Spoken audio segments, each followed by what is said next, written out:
Hey folks, just a short video to show you how to assemble the Cymrutec magazines. The process is the same for the 12 gram, the 16 and the 20 gram mags. What you'll need for this is your donor magazine, which is the standard stock First Strike magazine. This is a brand new one that I've taken out of a new FSC kit. You'll need the conversion kit magazine, which consists of the 3D printed shells, as well as a bottom fastener and the top fastener, which will already be threaded into the magazine. One of these will be handy, which is a needle nose pliers. These are useful for removing the nubs on the retainer. And you'll also need a set of Allen keys. I use this tool which has multiple different sizes of Allen keys and screws, screwdrivers, and you will then also need a screwdriver, and this is to fasten the small screw at the top that adds a little bit of rigidity. So the first thing to do is to take apart your donor FSC mag. Make sure that you don't lose the spring in the top here, and the best way to disassemble this is to just take out all of the bolts as 1, 2, 3, 4, and keep those safe because we're going to reuse those. So let's do that now. Okay, so I've disassembled the magazine, and what you should be left with now is these shells from the stock magazine and the components that we've removed. So just to keep tabs on what you've actually removed, we've removed the follower and spring, we've removed the piercing screw and the nut that it threads into, we've removed the valve, and we've removed the small round detent that sits in the top, and this is what keeps the rounds inside the magazine before you insert it into the marker. These can be a bit of a pain to remove, so sometimes you just need to pull off these little plastic ends, and that's what this is quite useful to do. So you end up with a steel rod, the 2 plastic ends and a small spring, and we'll reassemble this later. Just be sure not to lose these because they are quite easy to lose when removing and reassembling your magazine. We should be left with an assortment of bolts. So there should be 4 bolts that we've removed in total there. 3 of them are standard sort of hex, and then we've got a slightly wider headed one there. So the next thing that we're going to do is we're going to disassemble the 3D printed magazine. Really easy to do. There's a bolt at the bottom and a screw at the top. So in order to remove the bolt at the bottom, it's a standard M3 bolt. So I'll use this head for that. Just insert it into my tool. So it's on the right hand side, simply put it in and turn. There is a nut on the other side there, so be careful not to lose that. So you just remove this one, and then you use a screwdriver to remove that one there. So I'll just do that now. Okay, so I've separated these halves. So I've removed the bolt from the bottom and the nut. This is an M3 by 16 metric bolt. And we've got a very small screw that goes in the top. This is an M2 by 6 countersunk self-tapping screw. So now we've got these 2 apart, we can start reassembling the mag. So first thing to do is get your valve, place it in the top of the mag, and make sure that it seats properly. There should be room for it to wiggle a bit, and that's so that it's not a super tight fit, but also not all FSC mags come with the same machined valves. They do vary on size by about 0.5 millimeter or so. So the mags were built to take both the different styles. So you're putting that one in there, and we get in this bottom bolt, and this slots in the bottom. Again, it should be free to move around because there are different sizes of these bolts. And next we're going to put the top shell on, like so, and this clamps them all together. Now at this point, it's probably a good idea to put in this pin at the top, and the best way to do that is just as you're closing the magazines together, you want to pop one end through like so. It's hard to do with one end. And then we actually, first what we need to do is pop it halfway through, pop the spring on, and you can see, sorry for the focus, pop the spring on this end here, and then push it the remainder of the way through, and then put your plastic cap on. It is imperative that the spring, once inserted, that it seats properly in this channel. It needs to sit nice and snug in there. So I can't do that with one hand. I'll do that now and show you how it looks assembled. Now if, like me, you're having trouble getting that spring centered, what you can do is you can run a Stanley blade up the center of the magazine, which will push this spring up, and then it should seat back in the middle. But this is an example of what you don't want it to look like. That spring needs to be fully seated in for it to work properly. So I'll just fully seat that now. It can be quite fiddly, but it is possible. Like I say, using a small blade down the center to push the spring out of the cavity and then back in should help. Alternatively, another way to do it is to take both plastic ends off, seat the spring first, close it up, and then push the pin back through, then put the plastic ends on. So I'll just do that now. Okay, I've managed to seat that correctly.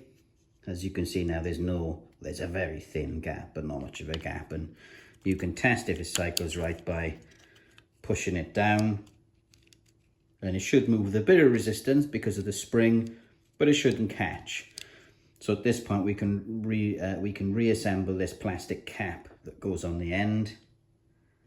These are a pain in the arse to find when you lose them, so just be careful when removing those.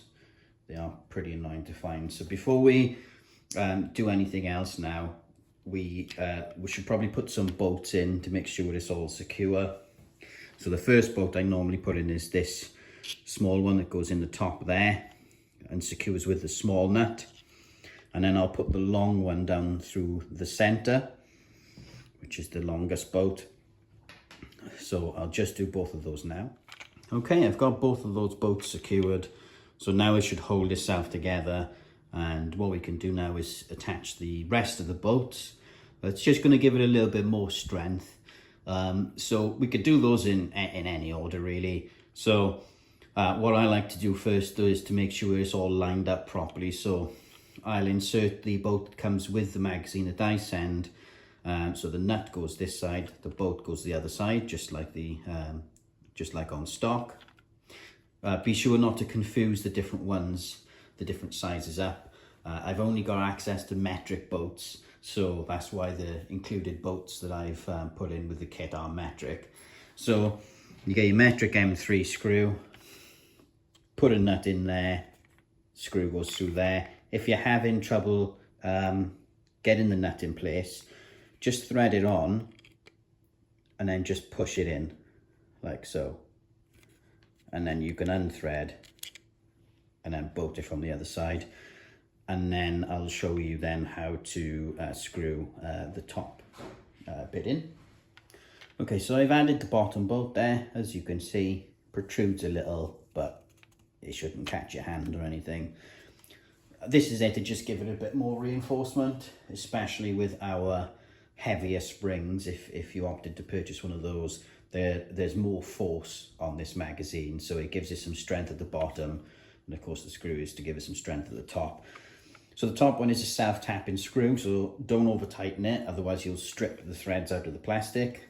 And the best way to insert this is get a small screwdriver, and you just simply put it in through the top. So just insert it into the channel, like so. And the best way is to push with your finger from the opposite side, so that you're pushing these parts together, thread in the screw. You should see the gap close up at the top. There we go, you can see it close in. And once it's about finger tight, that's all you need. You don't need to really torque it down. If you screw too much, you'll strip the threads, as I've said. So this is fine now. And now what we need to do is we'll put the rest of the bolts in. So there's one at the top and one at the bottom.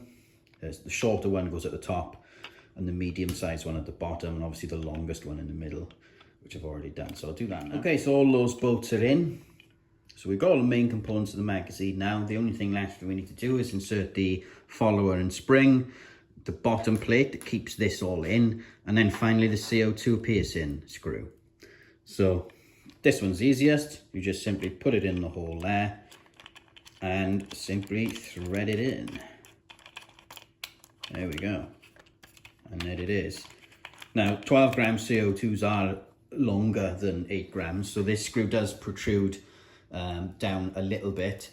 If you want to take an angle grinder to it and shorten it a couple of millimeters, you could do that so that it doesn't protrude out so much. However, once you're ready to pierce it, you know, it's not going to show that much at the bottom.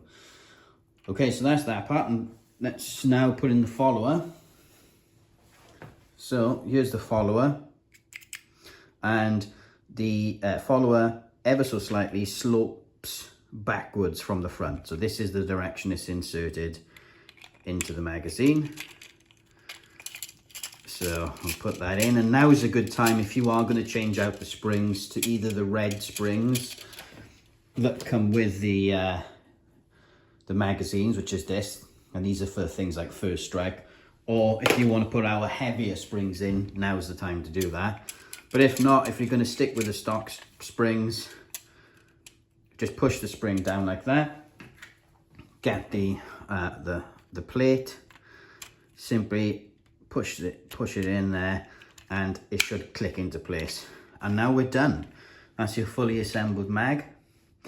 The procedure is the same for the 16 grams and the 20 grams. The only difference with those is they come with a slip cover that covers up the gap that protrudes, because originally they were developed with the T8.1/9.1.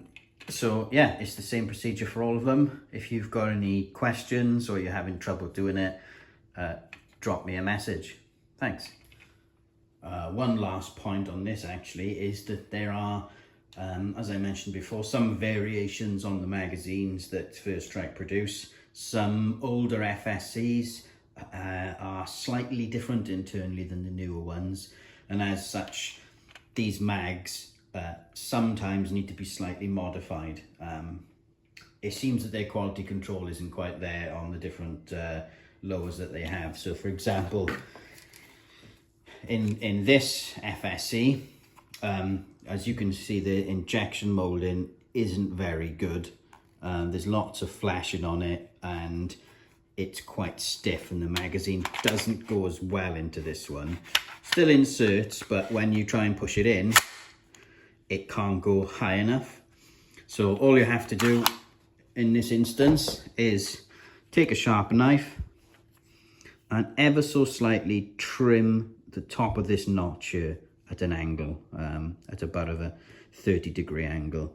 Just take a very slight amount off there, and then you'll be able to insert that, and it'll catch no problem. I'm just going to do that now, and I'll show you what I've done. Okay, so as you can see, I've trimmed just a little bit off. I haven't done a great job. I used my Leatherman tool to do it. A much better tool to do it actually is a Stanley knife, because it's a thinner blade and it's much easier to cut. But as you can see, I've not taken much off. And if you look at the amount of plastic I removed, oh, I've dropped it. It was just a very small flake.